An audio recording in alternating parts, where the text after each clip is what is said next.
Brody, thanks for doing this. I'm waiting patiently for the Bears to actually show that they're interested in Caleb Williams. I mean, the love fest. I mean, it's over the top, right? It's like just get down on one knee already, and let's do this thing. I think over the top is a great phrase because there was a period of time, I don't know, what was it, about a month ago, where everybody was questioning the character of Caleb Williams and who is this guy? He doesn't want to come to the Bears and he's going to come in and change the way the rookie contract works. And does he really love football? And now all of a sudden, as you said, and I know you weren't necessarily going this direction, but it's over the top. The love fest is over the top, not just from the Bears, but from other testimonials of players. And Right. he's the greatest guy, the best leader.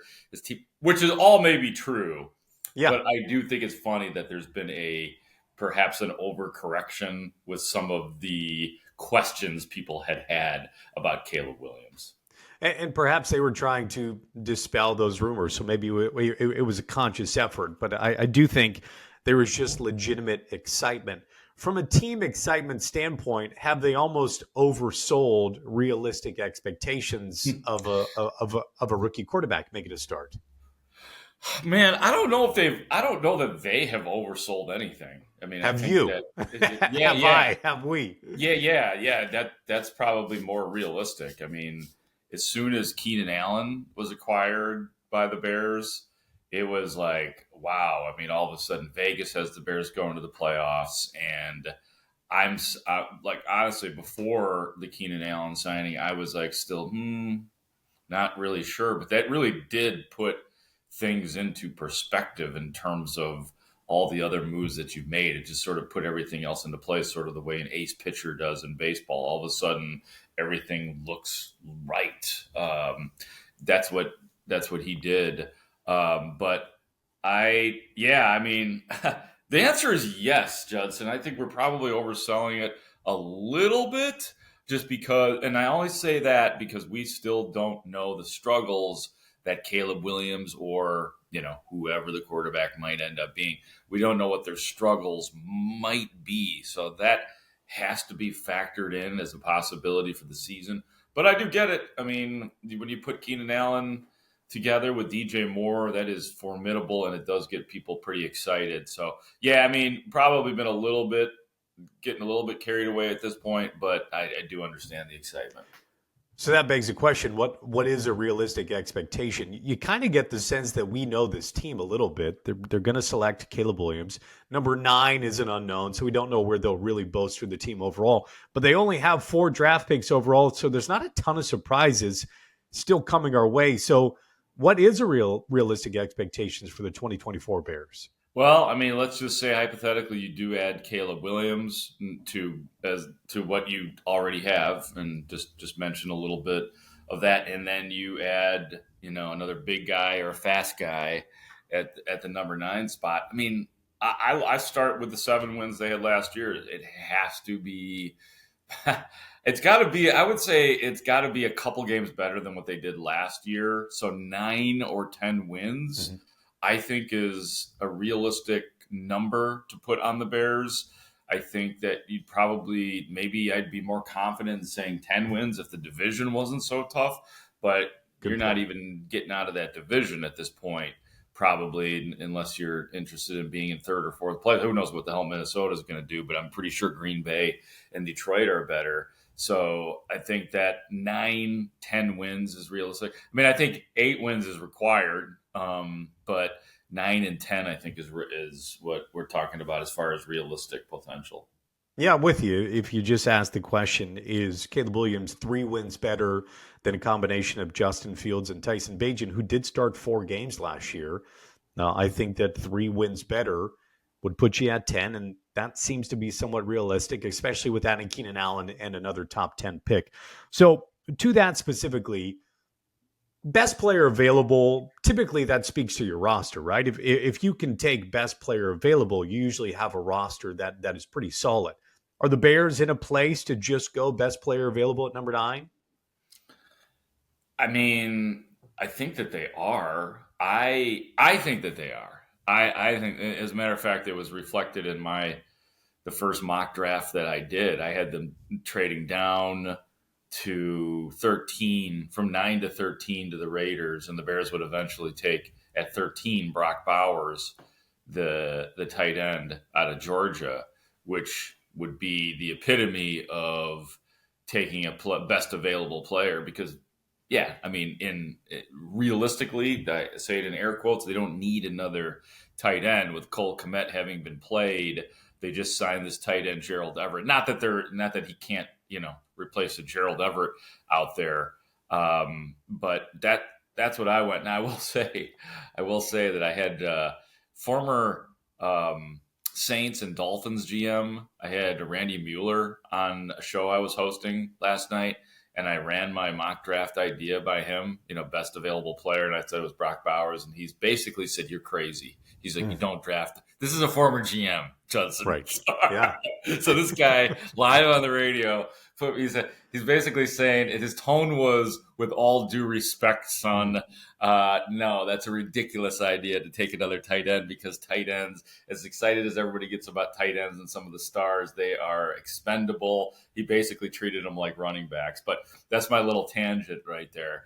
I do think that the Bears could possibly take the best player available, but it would make, to me, the most sense that they target a large guy, offensive lineman or wide receiver. I'm out on defense for the number 9 pick too, by the way.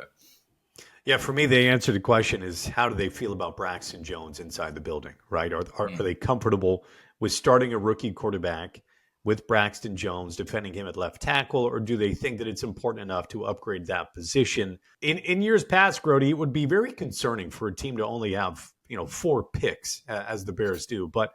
And I think Ryan Poles talked about this. Name, image, and likeness has really changed the draft. Guys can go back, earn more money in college, and then make their way into the NFL. They've moved a couple of picks. How has the NIL feel like it's changed the draft, and watching the Bears work has kind of proved it? Yeah. I mean, no doubt about it. I mean, the Caleb Williams is the poster child, I think, for the NIL for sure, in terms of what he has done and, accepted making some money. I think that, like, as far as the Bears and the few draft picks, I mean, you do have to look at what they've done with some of those picks too. With the 5th round pick this offseason, they went out and got Ryan Bates, and the word is on Ryan Bates that he very well could be the starting center for the Bears, and not Coleman Shelton, another guy that they acquired. They used one of their 2nd round picks to get Montez Sweat.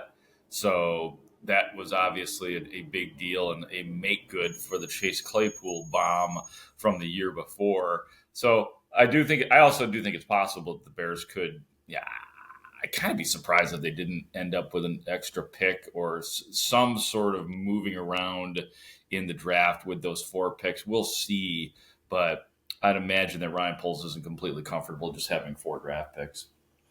Has Eberflus or Poles, I was looking for this, have they come out and acknowledged that they will be starting a rookie quarterback week 1? Have they just said it? Not who the player is, but just that. Yeah, like, have they actually, like, admitted, right, just for our sakes, yes, there will be have they given us that much? I don't know if they've even given us that much. I don't know if they've said. I think that they have allowed us to assume, though. I think that I've noticed that they allow our generalized questions without much angst attached to it. If you drafted a certain rookie quarterback from USC and then they play our game. So while I don't think, and I'm not at the owners' meeting, so I'm not hearing every single word that Ryan Poles is saying, and I don't have my microphone in front of him, but I don't believe that is the guy. I don't believe that they have just come out and admitted, yes, we will have a rookie quarterback starting, but they've done everything but that. Right. Well, at least the Bears' Twitter account hasn't claimed Brett Rippon as QB1. So that's that's because it's Tyson Bagent is coming. So is he? I mean, is he? Is Rippon 3? Tyson? Oh, that's 2? a good question. I think so. I guess ultimately, The who question cares? it's a question Who we have cares to should answer. be right. Yeah, Yeah. yeah. Well, I mean, if we do it's have to care, that means they're in big trouble. it is an interesting thing though to consider. Like, how do I say this kindly? That's an awful quarterback's room for Caleb Yeah, Williams to walk into. You know what I mean? In right. terms of experience, I'm not Sure. talking about like these guys shouldn't be in the NFL and who's Brett Rippon and get the hell out of here type. Like none of that stuff. It's like when like think about what the Bear like when Mitch Trubisky came in and he had Chase Daniels there as his soft net. Justin Fields even had Andy Dalton for a little while. So like the one thing the Bears have done, even though it hasn't worked out, they've built pretty successful veteran laden quarterback rooms. That will not be the case unless they Right. do bring in a veteran, which I think would probably be a smart move, but it doesn't look like it's in the cards right now. So you and I both agree that the Bears' realistic expectations could be a 9 to 10 win team. 10 wins will get you into the playoffs most years. Besides the quarterback position, what area of the team potentially you think could hold them back from making the playoffs? Hmm. Yeah, I mean, I still think that depending on what they do on offense, I think that there's still some uh, some depth to be had for sure at the I know this sounds crazy because they just got Keenan Allen, but they still need to have another sure pass catcher. I think on that team, wide receiver wise, because before Keenan Allen came in, there's nobody. There's Velus Jones and Tyler Scott are on your roster. So I think that that's a part. On the defensive side of the ball, you still need another. Even though I just said I want offense at number 9 or with their other first round pick. You know, you do need somebody to either step up or added to the team that can get to the quarterback other than Montez Sweat. So I think that's a position. I think another area to zero in on still is the 3 technique position. I thought that last year the two rookies did a really nice job along the line, but it not like they ever got to, especially Zach Pickens. He struggled quite a bit, I thought, but between the two of them, I thought that they were okay. But you still, I mean, like they've been talking about the Justin Jones is gone, so that the veteran 3 technique is gone. So I do think that that's still important because they talk about it like it's important, and we'll see if Trevon Dexter takes the next step. But I just don't know if he's ready to assume control of that position. Grody, before I let you go, a Cubs prediction for us? I mean, all right, this will be unpopular. Second, I think that they will finish in second place in the division. Hmm. To the Behind the Cardinals? Cardinals. Yeah, Yeah. but I do think that there's a pretty good chance that they'll go to the playoffs this year. I mean, let's be honest. Last year they choked. They had a 93% chance down the stretch of the season going to the playoffs, and they blew it. However, nobody thought that they would be in the position to potentially go to the playoffs in the first place last year. So I'm feeling pretty good. Like there's not a lot of spots on the Cubs where you're like, oh man, they really need to upgrade that spot. I mean, I'm a little bit worried about what's going to happen with Christopher Morel at third base. Hmm. I think Michael Busch, the first baseman, is a great unknown at this point. But there's no position where you're like, man, they really blew it in this offseason. They should have upgraded it. So I feel pretty good. I feel pretty good about the second place Chicago Cubs. The second place Chicago Cubs. Yeah, and don't forget about the brilliant mind of Craig Counsell. Yes. Oh, that's huge, Um, man. No, I actually I was talking about that with one of the Cubs beat writers the other day, Megan Montemurro of the Tribune, and I was just like when the signing of Counsell went down, of course it was this jolt of oh my god and excitement and holy crap, the Cubs have Craig Counsell, one of the best managers around. Look at that, David Ross is going. Now I'm like really looking. Okay, let's see what this dude is all about. I am looking right. for, and I'm willing to like. I'm going to try not to in the first week of the season when Hector Neris, is put in for a save situation and he blows it over Albert Alzolay. I'm not going to go crazy on Craig Counsell, but I'm looking forward to see the long game out of Counsell and see how he does this job in Chicago. You adjusting to the Burbs? Yeah, yeah. Well, you know what, Judson, I got to tell you, I don't know. Like, and I'd have to probably. probably ask some of the people watching this broadcast on wherever they're watching it right now. I don't know. Like Oak Park is not very like. I don't live in a very suburby area of Oak Right. Park, so that makes me feel better. I'm I mean, there's adjusting. just more concrete around you, There's a or lot more concrete around, and it's the city. It feels like a city. yeah. So the answer is I'm adjusting very well. It by the time you and I record another podcast down the road, I will probably call this home. I don't know if I'm ready to say that yet. There's a lot of Yeah, behind undoing. you, it doesn't look like it looks like you're moving out behind you. It Maybe looks I'll like send you I'm moving. something. That's Um, the best way. I've had a lot of comments on the background here. That is probably the nicest the way that anybody has described. Looks like you're moving out. Yeah, you just taking it down, you redecorated. No, that's the complete project there.